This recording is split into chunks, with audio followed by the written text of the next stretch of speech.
শুনুন ইউটিউবার, আপনারা একদম ঠিক জায়গায় এসেছেন। আমার চ্যানেলে 6.1 মিলিয়ন ভিউ এসেছে, কারণ আমি এই রোড ম্যাপটি ফলো করি।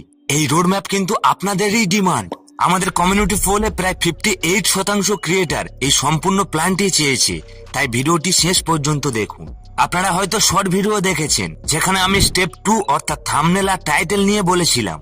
আজকের এই লং ভিডিওতে আমরা সেই রোড ম্যাপের বাকি দুটি সবচেয়ে গুরুত্বপূর্ণ ধাপ নিয়ে আলোচনা করব।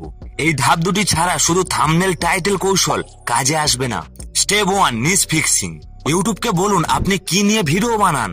আপনারা এলোমেলো কন্টেন্ট আপলোড করেন, আজই কুকিং, কাল ট্রাভেল, পরশু গেম। ইউটিউব বুঝতে পারবে না আপনার চ্যানেল কোন ক্যাটাগরিতে প্রমোট করবে। এলোমেলো ভিডিও আপলোড করবেন না, একটি ফোকাস টপিক ঠিক করুন।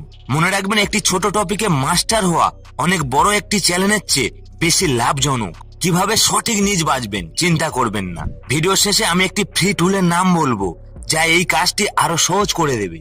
Step 3, consistency. স্মার্ট কাজ করুন, কঠিন নয়। আপনারা সপ্তাহে 7 দিনে ভিডিও আপলোড করতে পারেন না, আমিও পারতাম না। কিন্তু কনসিস্টেন্সি মানে রোজ ভিডিও দেওয়া নয়। কনসিস্টেন্সি মানে হলো অ্যানালিটিক্সে যান, দেখুন আপনার কোন ভিডিওতে বেশি ভিউ আসছে, আর সেই একই টপিকে উন্নত ভিডিও বানান। আপনারা শুধু নতুন টপিক খুঁজবেন না, শুধু টপিকগুলিকে উন্নতি করবেন। এটাই স্মার্ট ক্রিয়েটারের কাজ। এই রোড ম্যাপটি 58% ক্রিয়েটারের চাহিদা পূরণ করবে।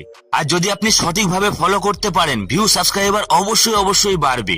এই রোড ম্যাপই আমার চ্যানেলকে 6 মিলিয়ন ভিউ এনে দিয়েছে, যা আপনাদের চ্যানেলকেও দেবে। এখানে অনেকে আছেন শর্ট ভিডিও সেই ধাপটি দেখেননি। ভিডিও শেষে এন্ড স্ক্রিনে আপনি দেখতে পাবেন, অবশ্যই দেখে নেবেন। স্টেপ 1 এ নিজ নির্বাচন করার জন্য আপনি একটি ফ্রি টুল ইউজ করতে পারেন। গুগলে গিয়ে সার্চ করুন গুগল ট্রেন্ডস। যে টপিকে সারা বছর চাহিদা থাকে সেটি আপনার নিজ। অবশ্যই এন্ড স্ক্রিনের এই ভিডিওটি এখনই দেখুন, আর চাইলে আপনার সমস্যা কমেন্টে জানাবেন। আর হ্যাঁ, পরের ভিডিওতে আমি শর্ট ভাইরাল করার সবচেয়ে গোপন সিক্রেটটি বলবো, তাই এখনই চ্যানেলটি সাবস্ক্রাইব করুন আর একটি লাইক দেবেন। আপনার কাছে 1 সেকেন্ডের কাজ, আমাদের কাছে অনেকটা হেল্প হয়।